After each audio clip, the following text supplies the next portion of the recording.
Hello and welcome to another episode of Finance in Fiction and to another short and to the point video title. And today we will take a look at how the average Joe is doing in Ainz Ooal Sorcerer Kingdom. But before we do so, let me thank my Patreons for supporting this channel. Now right off the bat, the situation of the average citizen of Ainz hadn't been particularly good, due to the annual war with the Empire and the subsequent military service of most able-bodied citizens right around the harvesting season. Food prices were high, and many other goods of the daily life rather scarce. What made matters even worse were the extremely high tributes the average villager had to pay to their noble overlord. Let me give you a bit of context here. The maximum income tax is 18% in Singapore, just to give you an example of the low end, and it is approximately 45% in Germany, to provide an example of the high end.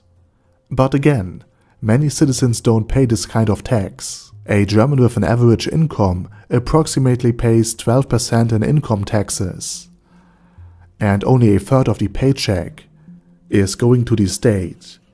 But in turn, the average citizen will receive basic healthcare, basic disability, and basic retirement and unemployment in exchange. But the peasants of Ainz, in contrast, had to pay 80% of their total gross produce, and they received nothing in return.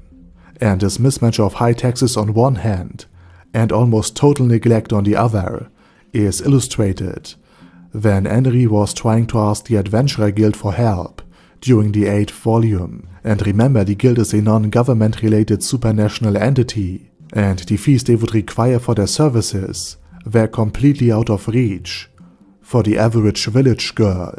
Furthermore, if you already struggle to feed yourself and your family due to the low amount of food produced, thanks to the annual war and 80% tax rate, life is beyond hard. Furthermore, in Overlord's 2nd and 3rd volume it had been shown that public security was abysmal. Some districts of Ainz were rife with crime and violence. The few roads that were built or at least maintained by the state, unsafe and plagued by bandits and even dangerous organizations such as Citizin, were allowed to conduct business relatively undisturbed. So basically, to the average citizen of the kingdom, it wasn't a life, but it had been a constant struggle for survival. But then everything changed when the Sorcerer King attacked. After the occupation of Hell, those who lacked the means to flee the city experienced a few rapid shifts in their life. The first had been the increased security. Travel throughout the entire city, and indeed throughout the entire territory of the Sorcerer Kingdom, had now been completely safe, thanks to the undead guards. And to borrow a line from Economics Explained, stability is paramount to prosperity. And once it had been clear to the citizens that the Sorcerer King wouldn't rule unfair, and that they had some sort of recourse, of protection, namely Momon, the hero of mankind, they could not only live under an undead king, but indeed prosper. And even before Ainz Ooal had founded the new Adventurer Guild, or created the expanding runecraft business, Ainz Ooal, the leader of the old Adventurer Guild, admitted to his peers that despite their dislike for the undead, they couldn't really point at anything that had been made worse by the Sorcerer King's rule. And believe me, they tried. And with this revelation and the onset of the undead labor, the economic situation shifted towards a more prosperous and optimistic path.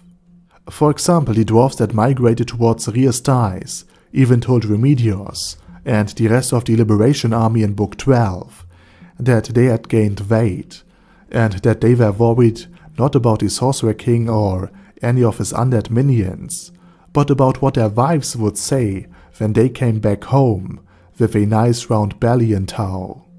Furthermore, the streets were described as quite busy, filled with mostly humans and a few demi-humans, all working for their own benefit.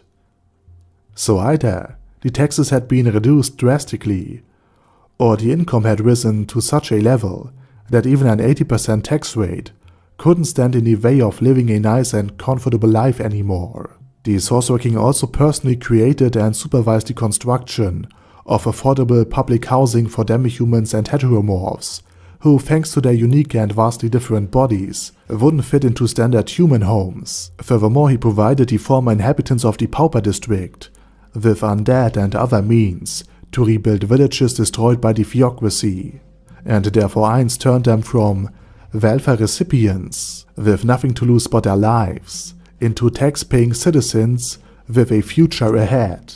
So not only had the undead guards prevented many crimes simply by being all around, and therefore making it ridiculously difficult to commit anything illegal unseen, but the re-employment programs of the Sorcerer Kingdom also had taken away any incentive left to commit criminal offenses. Furthermore, the Sorcerer Kingdom also provided orphanages and even schools, making education more available to the average citizen.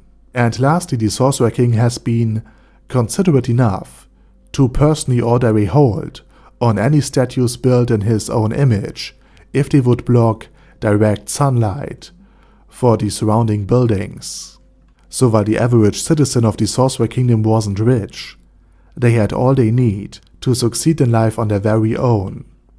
And the only thing that might still be unaddressed is the healthcare aspect, since the temples naturally view the undead as their arch enemies, and they were basically the only offerers of healing magic back in the kingdom.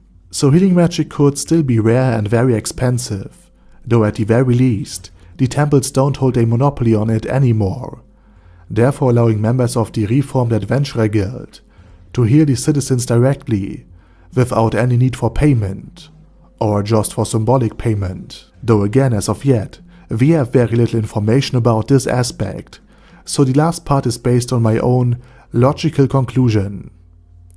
And with that said, I say thank you very much for watching, and special thanks to Adam J, Al Capone, Andy, Angel of Death, Bad Guy Yi, Ben C, Boyzilla, Chappie, Chrissy, Conquer All, Dash Dash Dash, Death is Mercy, Diabetic Centaur, Dystopia, Elika Birchleaf, Phalis Catus, Thuralshivan, Forbus Gurupulon, Gigafight, Ghost of Epicness, Guy with Dead Head, Hector Marino, Black Phoenix Emperor, Hoss, Huster, Jacob G, Jana B, Jason, Kleinator, Chromius, Large, Lifa, Legendarius, Lord Nishikian Rai, Lord Touch Me, Lord Ulbetalane Odell, Luces Ollie, Lexus Fox, Majima, Mad C, Marcos, Michael R, Mr. Shoes, Mindless Rev, Menu 13, Mirtis, Neferia's Potion, Okill, Paddy Pantom, Primus 11,